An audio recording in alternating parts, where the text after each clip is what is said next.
Morning. Today's lead story is about how the president has signed an order to scrap the education department.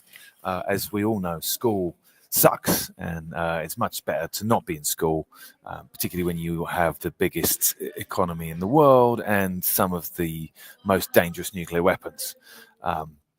I am not sure why Donald Trump has signed this order, because it's illegal for the President of the United States to shut down any department created by Congress.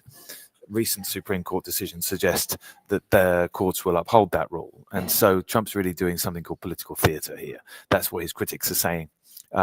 He's trying to make out that the Department of Education is bad because it's been too deferential to unions.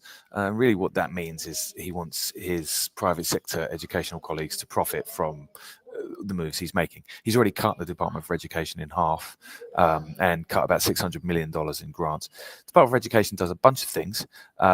Mainly at the federal level, it enforces civil rights law, which, as you know, in the US came about because we didn't used to let black children go to high schools. I think that in general, civil rights law around race and also disability is important, because a lot of departments for education would get away with not giving kids the education they deserve if they could get away with it. He signed this order in the White House yesterday, surrounded by school kids, and it's funny to watch some of the late night TV reacting. Personally, my view of the image is that it makes Trump himself look like a school child. It's very weird. Here it is. There he is, signing this thing, and there's this girl just behind him. She's got like a black ribbon on, and there's something very sinister about that. It just makes me think of Nazi Germany. I don't know why. It's sort of like, imagine whose kids they are. Like, hey, Donald Trump's going to shut down the Department for Education. Would you let your child sign or pretend to be working in the background while he does? Yeah, sure, that sounds great. It's odd. The other thing is, this is not a popular move with voters. About 2/3 of voters across the country support keeping the DOE. And even Donald Trump, I think, supports some of its functions. He told reporters yesterday that administering loans, doing the civil rights stuff, all of these important functions of the department will continue. So a great place to continue them probably would be in a department named for their administration, don't you think? Really, this is about Trump making a unilateral move, showing he's strong and bold, but actually it's just so thoughtless and ill-considered and weird. And it seems designed to troll and trigger the left, which it definitely has.